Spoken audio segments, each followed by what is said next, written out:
Hi అండి, welcome back to my channel. ఈరోజు వీడియోలో సన్నకార పూస ఏ విధంగా తయారు చేసుకోవాలో తెలుసుకుందాం. ఫస్ట్ టైం మా ఛానల్ని చూస్తుంటే తప్పకుండా సబ్స్క్రైబ్ చేసుకోండి. ముందుగా ఒక మిక్సింగ్ బౌల్ తీసుకుని 2 గ్లాసుల శనగపిండిని వేసుకోవాలి.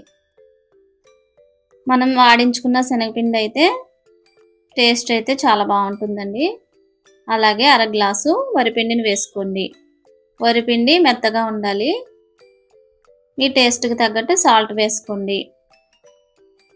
1/2 టీ స్పూన్ పసుపు, 1/2 టీ స్పూన్ కారం, అలాగే మెత్తగా దంచుకున్న వాము పొడిని కూడా వేసుకుని ఇవన్నీ కలిసేటట్లు ఒకసారి కలుపుకోండి. ఈ విధంగా కలుపుకున్న తర్వాత కొంచెం కొంచెంగా వాటర్ యాడ్ చేసుకుంటూ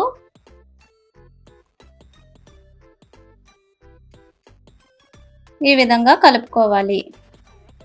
చూడండి, పిండి అయితే ఇలా ఉండాలండి.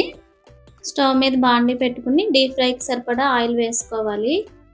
ఇలా చిన్న చిన్న చిల్లులున్న ప్లేట్ తీసుకుని జంతికలు కొట్టడానికి ఈ విధంగా ఫిట్ చేసుకోవాలి. దీనికి కొంచెం ఆయిల్ అప్లై చేసుకోవాలి. ఇలా ఆయిల్ రాయటం వల్ల పిండి అనేది మనకు అంటుకోకుండా ఉంటుందండి. కొంచెం పిండిని తీసుకుని ఈ జంతికల గొట్టంలో పెట్టుకోండి. ఆయిల్ వేడెక్కిన తర్వాత ఈ విధంగా అయితే ఒత్తుకోవాలండి. నూనె మరీ వేడిగా ఉంటే సన్నగా ఉండటం వల్ల తొందరగా మాడిపోతుందండి. మీడియం ఫ్లేమ్లో పెట్టుకుని చేసుకోండి.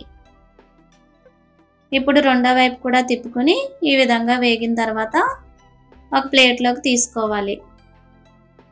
అలాగే మనకు రెండోది కూడా వేసుకుందామండి. ఈ విధంగా మనకు ఎన్ని కావాలంటే అన్ని చాలా ఈజీగా అయితే చేసేయచ్చండి. ఇవి సన్నగా ఉండటం వల్ల చాలా తొందరగా అయితే వేగుతాయండి. ఇవి చేయడానికి మనకి చాలా తక్కువ టైం అయితే పడుతుందండి. ఈ విధంగా మీరు కూడా తప్పకుండా ట్రై చేయండి. ఏ విధంగా వచ్చిందో కామెంట్ చేయండి, లైక్ చేయండి, షేర్ చేయండి, సబ్స్క్రైబ్ చేసుకోండి. Thank you for watching.